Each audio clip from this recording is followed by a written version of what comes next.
Okay, welcome to the Writing and Publishing Process webinar hosted by me, Alexa Bigwarfe, and my friend and colleague, Liz Thompson, editor extraordinaire. Today, we're just going to give you an overview of the writing and publishing process and help you kind of understand anything that may be a question to you about writing and publishing. Yes, I'm so happy to be here. I'm happy to share our joint knowledge with everybody who's writing a book. I know it's a big thing this year for a lot of people who have goals of writing a book, and I'm excited to help people get started on the process. Yay, me too. Okay, first of all, just quickly who we are in case you're new to us. My name is Alexa Bigwarfe. I'm an author, coach, and publisher. I do ghostwriting, author coaching, and I publish through a hybrid publishing agency, which we'll talk about in a little bit. I started off as a blogger, freelance writer, copywriter, and content strategist, and started publishing my own books, really enjoyed the process, and decided I wanted to help other people understand and move through the process as well. And I am an editor. I edit fiction, nonfiction, and cookbooks. I also have created a course for self-editing, and I have a book writing accountability group right now on Facebook, and it's a closed group that I invite people who are writing books that we can work together and keep each other accountable. I obviously enjoy all things books, and my passion is to really help authors and writers, aspiring authors, to really find and refine their voice so that they can tell their story. I think that everybody has a story, and it's just a matter of getting the right people in there to help you make that happen for you. So I am very passionate about helping people do that. Okay, so we have the following goals. We want to explain the different publishing routes. We want to discuss the different types of editing, talk about timelines and important steps, answer any questions that you may have, and provide additional resources. So first, we're going to talk really quickly about different publishing routes. You know, back in the day, nobody wanted to do a traditional, nobody wanted to go self or indie published because traditional had such a big hold on everybody's mental state of book publishing. And it was like, if I don't get published by a major publisher, I haven't really published. But the truth of the matter is, in the past few years, self-publishing and indie publishing has absolutely exploded. And now it offers so many people the opportunity to get out there and have their books read, be published, and all of that stuff. That being said, we still want to keep the self-publishing world and the indie publishing world as good as possible in terms of quality and content that rivals traditional publishing. It is kind of interesting. I asked someone to tell me what they thought the difference, how important self-publishing was versus traditional publishing, and why they decided to self-publish instead of traditional. And her response was, well, my book is out there and people are buying it. Whereas some of my friends who are waiting and waiting and waiting to get that yes back from a traditional house have not published their books. And I was like, that's an excellent point, and you can always start out self and indie, grow your industry, grow your platform, and then wind up getting picked up by a traditional publisher somewhere down the road. But it all depends upon your goals and what you're trying to do. Then there's hybrid publishers. So I kind of skipped over self and indie publishing. When you go through a self-publisher or indie publisher, you're going to do everything on your own. You may hire a team to help you through the process, like to do your book cover, to do your interior layout, but you're pretty much going to take the bull by the horns and do it all on your own. A hybrid publisher is someone like myself who has the knowledge and experience of indie publishing books and will do all the stuff for you. You pay for services, but we do not operate as a traditional publisher, and that we do not keep royalties. So basically, you pay for services, I publish your book, and then everything after that is in your own hands, and you maintain all your rights, all your royalties. So I've kind of covered some of the pros and cons already while discussing that. Pros to self and indie publishing is that you are in control, you make the decisions.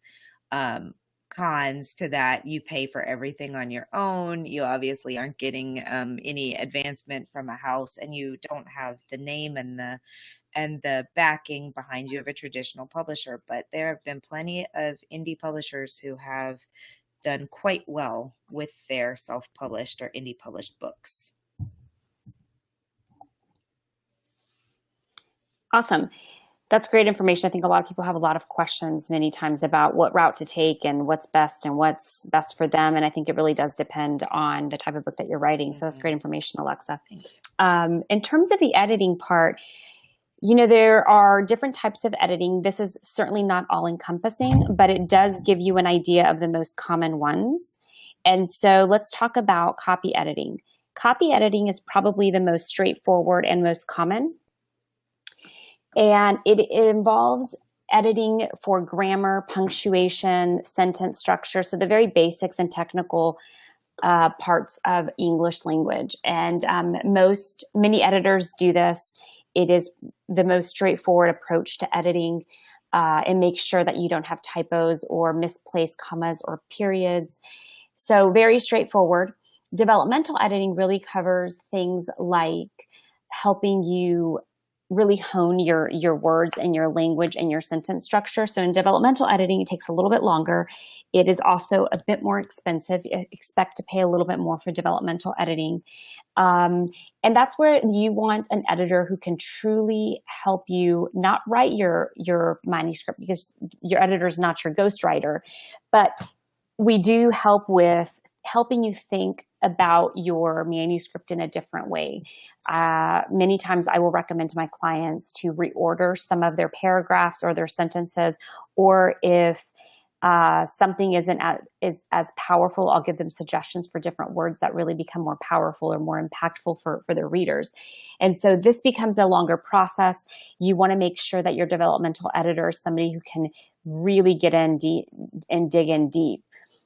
So when I talk about finding and hiring an editor, that's where you really want to make sure that you know what you need.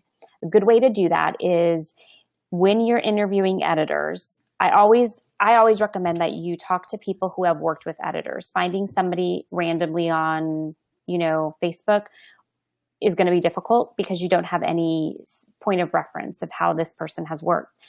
Now, just to say that it worked well for one person doesn't mean that it's going to work great for you. But at least you have a recommendation. So I always ask that you go to friends, family, colleagues, coworkers who have worked with editors and get recommendations.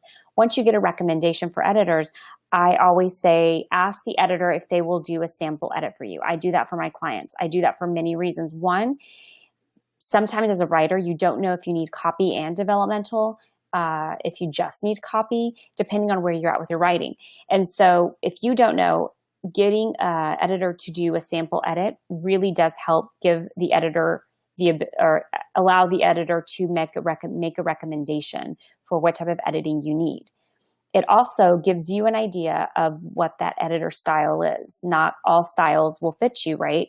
And so you want to make sure that when you get that sample back, you read through their comments and read through and understand their style and see if it resonates with you and if it's somebody that you want to work with long term.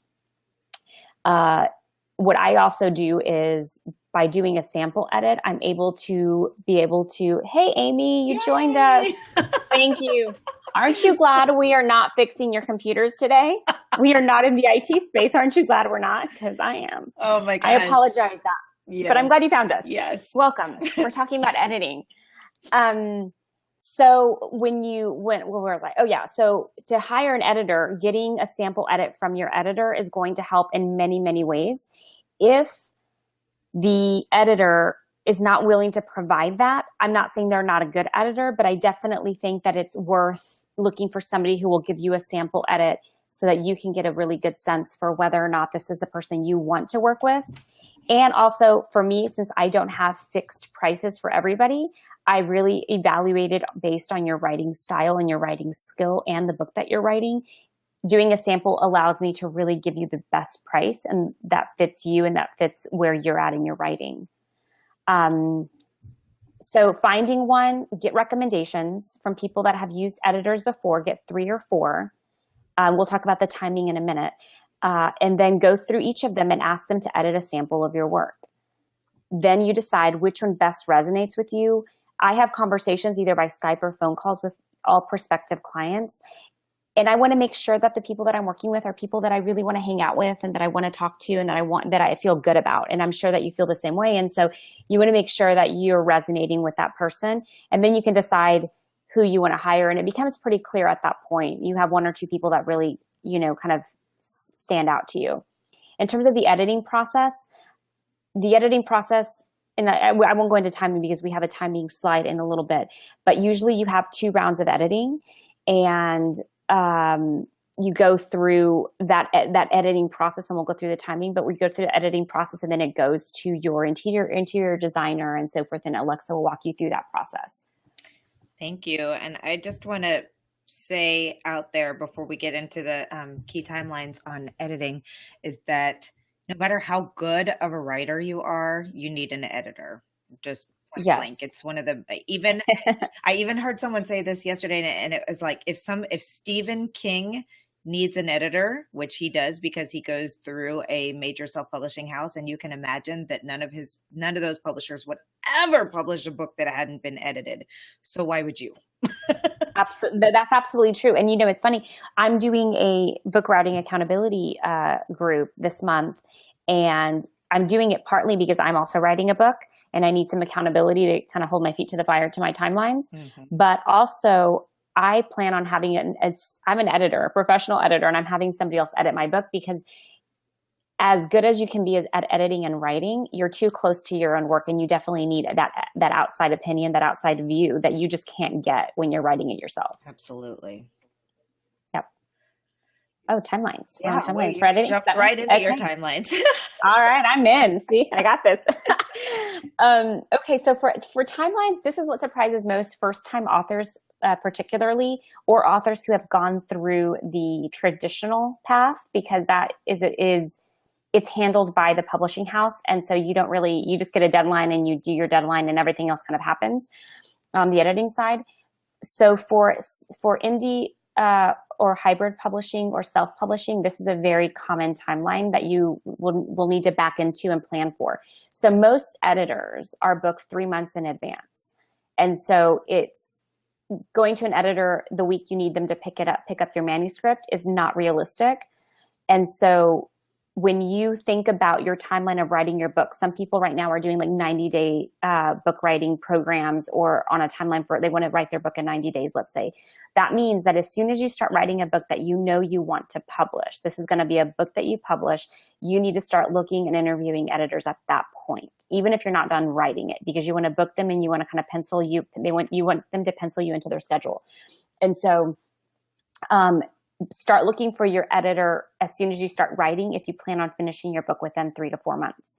If you're going to write a book and you're going to take your time, and it's going to be published when you finish it, whenever that may be, a year or longer, then just start thinking 3 months before you think you're going to finish it, start looking for an editor. Now, the editing process, we talked a little bit about the editing process being approximately 2 rounds. It takes about between 6 to 8 weeks, and it sounds like a long time, but keep in mind, for your first round, that's going to be your most intensive round of editing. That typically is where your developmental editing takes place. That takes a little bit longer because we're not just fixing punctuation or grammatical errors or typos. We're really deep into your manuscript, reordering, and so forth. And so that takes 2 to 3 weeks to do the first round. Then you have a space where you get to do rewrites, right? So I send it back, or your editor sends back your manuscript. You review all the comments. You kind of internalize it. It takes a minute. And then you start rewriting, redoing, reordering, and then it comes back to the editor. So if that takes you 2 weeks to do, let's say, then you have still the second round. The reason the second round is so important is because after you've rewritten and reassembled and all of those things from the first round, you want to make sure that it makes sense, right? Sometimes when you stare at something forever, it starts to kind of jumble up and not make any sense anymore because you've been looking at it for so long. The second round really allows you to make sure that, okay, what I did makes sense. It is grammatically correct, and it's ready for publishing. And it just gives you that peace of mind. I know some authors who will get, some of my clients who, after the second round that I've done, they hire a proofreader to still proofread it one more time, because I will tell you, an edited manuscript does not guarantee an error-free manuscript. Mm-hmm. Editing is a manual process. Editing, I miss things. I read a book recently, and it was a best-selling book, amazing, and I found many, many typos.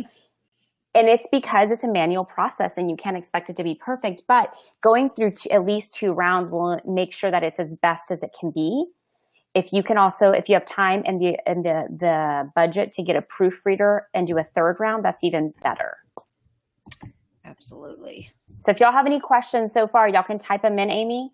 If you have any questions, we can always address them as we chat. So feel free to jump in. Okay, I'm echoing a little bit there. Okay, that went away. For launching and publishing, so Liz made a reference to 90-day programs, and I run 90-day programs, but I will say that I recommend that you start your 90-day launching program after your book is written. So when I run these programs, it's either you start without your book written and your goal in the 90 days is to finish writing it, or you come into the program already having started or finished it, and we use that 90 days to build buzz, build your platform, and get your book out there. Because really, you want to have a good 3 to 6 months of marketing and buzz building if your intention is to actually sell copies of your book. It takes that long if you have no platform, no fans, no nothing out there to get everyone excited and wanting to help you promote and buy your book. So yes, 3 to 6 months marketing and buzz building. So people always say, I haven't finished writing my book yet. Should I start marketing? And it's like, yes, do it. I haven't finished writing my book yet, but guess what? I have my cover and I'm marketing it and building buzz around it. And hopefully I'll finish it by the deadline that I set for myself. But this is the glory of self-publishing, is that I can always say, whoops, June got here faster than I thought. My book's not done. I'm publishing in July. So, however that works out, you want to make sure that once your book has been completely edited, I mean, you're done. You do not want to make any changes after you send it to the formatter, because that makes it quite challenging for everyone. But I would plan on, and this is something that I've learned over time, is that a good 3 weeks for interior layout and conversions. And what I mean by that is getting it ready for EPUB versus the print book, and that you want to make sure that everything is laid out perfectly, that your client, that you've got a great relationship between your layout designer and yourself, and that you can go back and forth and take the time to make sure it's done just right. Because why publish a book that you're not happy with? And you want to have everything uploaded and ready to go at least 2 weeks prior to launch, a month if you can, so that you can order sample copies of your book, look through them, make sure the cover looks like you thought it was going to look. Make sure, it can look gorgeous on the PDF viewer, and then when you actually get the book, realize that it does not look in print like you thought it was going to look. So you want to make sure that you have plenty of time on that end. And as a layout designer, interior layout designer, what I like to do is to have an opportunity to take the time to get an idea of what you're looking for, to know and understand what types of how you want it to look, and the feel that you want the book to give, and then be able to do some mock-ups and be able to go back and forth a couple of times. And if you don't give yourself several weeks to do that, it gets really stressful and really cramped. So yeah, lots of time basically. This is a slide that I wanted to add in here because both Liz and I see this question all the time, is should I write a book? And the answer is there, well, it depends on what your goal for the book is. If you're writing one because you want that stamp of credibility on your business, for example, that you are now an expert, a published expert, an author about, Chinese lanterns or something, then yes, absolutely write a book. If you are have a passion project like my first book that was for grieving mothers, then yes, write a book.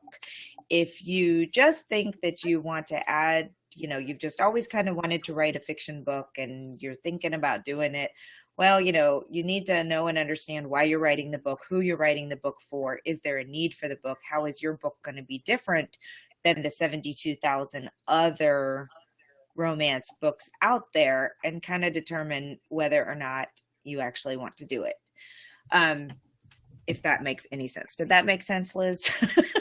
Yeah, absolutely. One of the things is that I'm very realistic with my clients. I do get a lot of people that come to me and say, hey, I have a manuscript. I'm thinking about publishing it. Should I do it? Or, hey, I'm thinking about writing a book and should I write it? Mm-hmm. And to your point, writing a book, many times if you're doing it for your business, will give you a platform that will give you credibility. Some of the people that I've worked with are trying to launch speaking engagements, a speaking engagement career.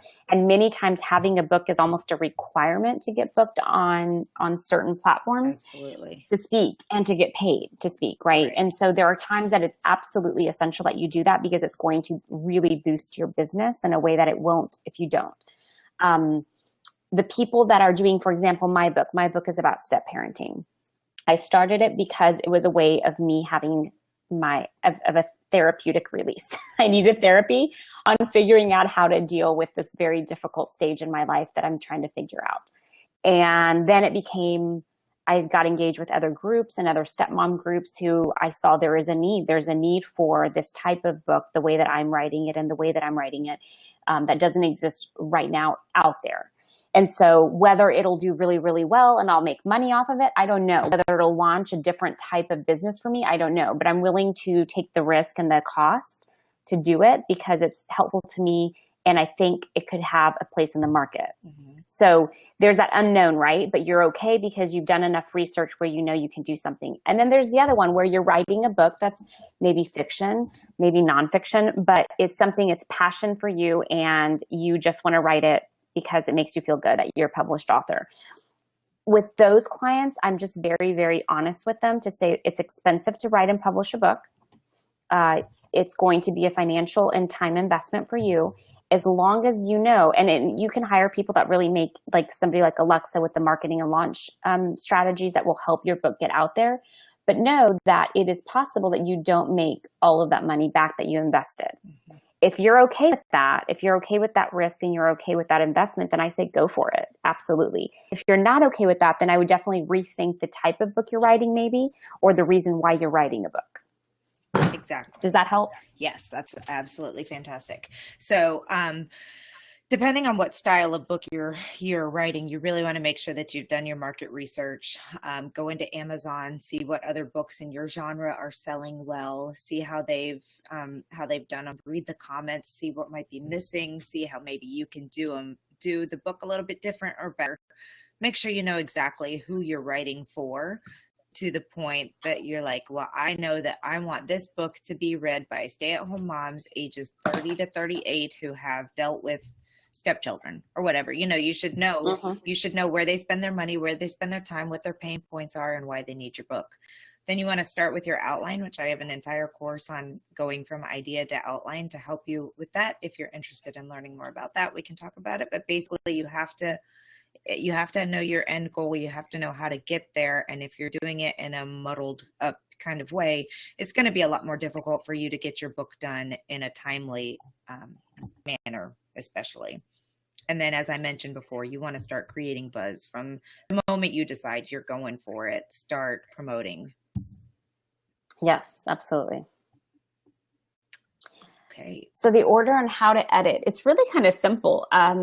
This is the recommendations. I try to keep things very simple. I think writing a book can be daunting and it can be overwhelming, and there's a lot of steps, and especially when you're self-publishing or even hybrid publishing, knowing all the steps. So I try to keep the editing process very simple for my clients and effective but simple. And so for a self-editing order, I recommend that as you write, you don't self-edit as you go. Just write. Write your book, get it out, get all the thoughts out. Don't worry about if it's making sense, because you want to fully engage the creative side of your brain. And to fully engage the creative side, you have to let the other side rest. And so The analytical side is where you're going to be self-editing. The creative side is you're going to be writing. So fully write, just focus on writing, get everything out. And then you can go back. You're going to go back and re-edit your book before you get it to an editor multiple times before you feel like it's ready for an editor. So you'll get there. A tool that I recommend for my clients to use to self-edit, there's a free and a paid version. It's called Grammarly. And the free version is very effective. So if you don't want to spend the money on the paid version, you don't have to. But what it does is it catches the grammatical errors, punctuation, and typos, tenses, all the technical stuff. It'll catch that. But it'll also let you know, like, hey, you've been using the word really a lot, or actually. And it'll give you other types of words that are better to use, or just say you can eliminate it altogether. And so if English is not your strong suit, then definitely Grammarly will help you with that along the way, so that when you do send it to an editor, you have less things to fix, if that makes sense. And it'll be less time, potentially less cost to you. And so self-editing with Grammarly is a great way to self-edit your manuscript. There's other ways, but Grammarly is a great tool. I recommend that my clients engage in pre-readers or beta readers to obtain feedback before it gets to the editor. So you want to identify a handful of people. I don't know if maybe Alexa has a different view, but my view is I try to do 10 to 15 beta or pre-readers, assuming that 2 or 3 won't get back to you when they say they will, just because life happens and people sometimes just can't, get back to you when they say they would. So 10 to 15, I always try to do 80 to 90% within your target market. So the people that you are targeting to read your book, those are the ones that you want their feedback. But I do usually do 2 or 3 people who are not in my target market, because I want external outside feedback that maybe people who are close to the topic, like step parenting, would not catch, if that makes sense. Because what I don't, like in a step parenting book, I don't want to be offensive to people who are not step parents. For example, saying something like, oh, step parenting is harder than parenting. Not that it is, but if I said something like that, a parent reading it would go, whoa, that's a little offensive. I wouldn't say that. But a step parent would go, heck yeah, it is. And so you just want that 2 or 3 people that will give you feedback that are not from your direct readership. But you want to, with pre-readers and beta readers, you want to be very specific about the types of, I always recommend a questionnaire. These are the 10 questions I want you to consider, and then give them a free form. People are nice, generally speaking. And so people are going to say, it's great. It's awesome. And that's not helpful. And so you want to make sure that they're giving you helpful feedback. Like, how did you feel about the title? How did you feel about the sentence or the chapter structure? Did I leave anything out? Things like that. So you can be very specific about the types of questions you want them to consider, and then leave a free form. Once you get all of that, you give them a date when you want them to send back the feedback to you, so that you have it at a certain time frame. Incorporate that, and then you send it to the editor, and then you've incorporated all the feedback, your self-editing, other people's feedback, and now the editor will go in and do their work. So I would just say one thing on the beta readers, and that is getting a feedback there. I normally recommend only about 3 to 5 for the first round, just because that can be an overwhelming amount of feedback to get back from a large amount of people. But everything else you said is dead on. And then after that first round, then you can send out to a larger group of pre-readers to help you just kind of tighten it all up and make sure there's nothing else out there. But I mean, it's really up to you. If you have 10 people and you want to take all that feedback and put it back in there, then and like Liz said, everyone will get back to you. But yeah, it's up to how much you're able to consume. That's a great point, Alexa. I found a client of mine sent out, I think, a requested pre-readers 10 people, and she got back 4 responses. Right. on time. And she got back ones later, but she didn't consider those because she really wanted to be on a schedule. And so it really just depends on who you're asking. If they're people that you really do feel like they're going to get back to you, then yeah, you can make it much smaller. If you want a wider range of feedback, then include more people. Mm-hmm. I think but that's a great point. If you're not ready to consume that much feedback about your book, then don't send it to that many. Right. And exactly with the questionnaire, that's so important. And I like to tell people to ask questions like, was there any place where you lost interest, or was there, that's a good one. Was there any place that you absolutely didn't understand what I was talking about? Because not only do they start looking for those types of things, but it also lets them know that you are prepared for true constructive criticism, and not just, oh yeah, your book was great. Yeah. If you just leave it, tell me what you thought, people are not going to say, well, I thought it sucked. Exactly. It was terrible. I mean, they're going to tell you it's great. I think it's awesome, because most people aren't writing books. And so to them, just the fact that you've written a book is going to be amazing. But you want, and for me, I want people to poke holes through it. Every time I talk to somebody about something I'm working on, or I have my husband or a friend read a chapter, I'm like, poke holes through it. Tell me what's terrible, because that's the stuff that will help me grow and write a better book. Exactly. Okay, this is just back to your basic, if you're trying to figure out how to start by writing your book, and it always kind of cracks me up that people get really nervous about this part. I mean, just pull up your Google Doc or your Word document or whatever and go to town. You can worry about how it gets converted or formatted or anything like that later. Now, if you do want to use something that's a little fancier, you can use a tool called Scrivener, and there's some other writing tools out there. And a Scrivener allows you to do some cool different things like create file folders and organize things in different manners. And at the end of it, you can compile it all and all that good stuff. But really, if you don't want to invest money and you just want to start writing, just get out there and pull up your Word doc or your Google Doc. I use Word. Yeah, I do too. I use Word, and I have a notebook that I carry with me. This is a good tip on tools that are it's old school tools.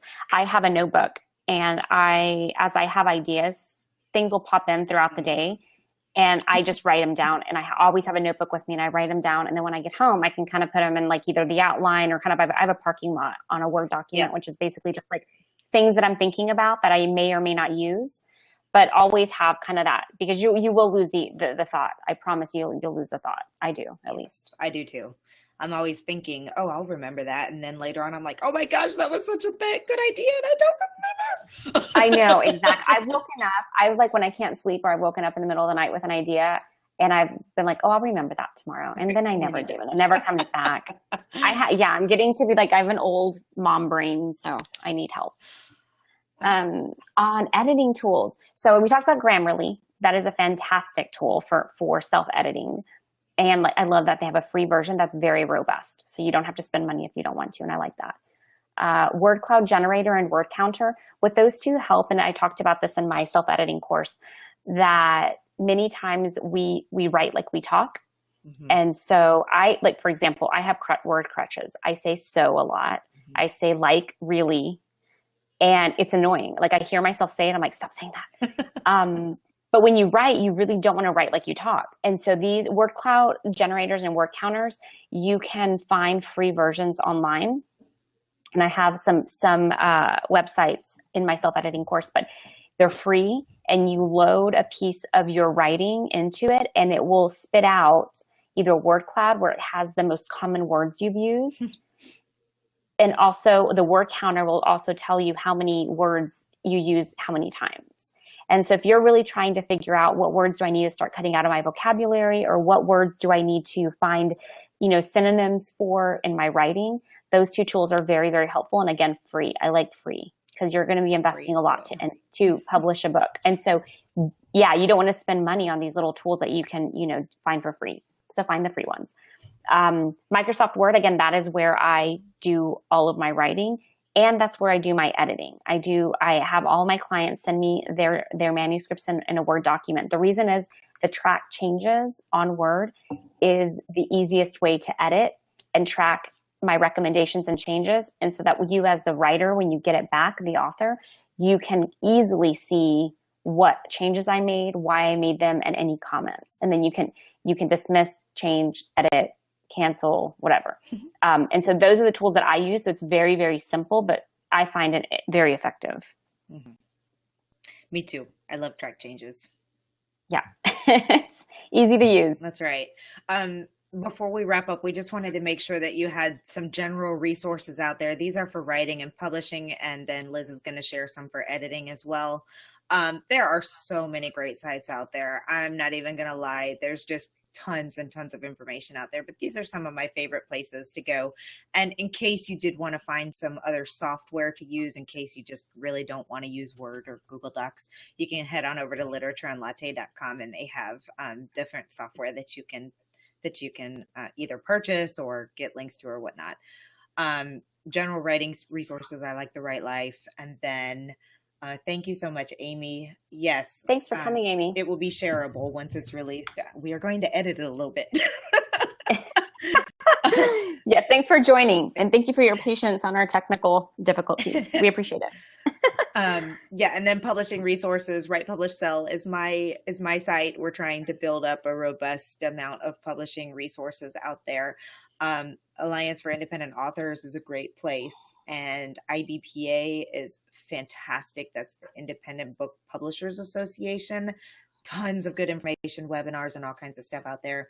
And then just as one of my favorites is Joanna Penn, who writes over at the Create Pen. She has information on anything that has to do with books, writing, publishing, marketing. She's got a great podcast. So yeah. Editing resources. I have Grammarly. Again, I feel like I'm on the Grammarly train, but Grammarly is a really good resource. I will tell you that many of the authors that I'm working with right now, that some of them who have a best-selling book already on the shelves uses Grammarly to self-edit. So I know that it's a legit one. I have a self-editing course, and if you use the link that is provided on here, I think you get the first 3 months on Skillshare for 99 cents.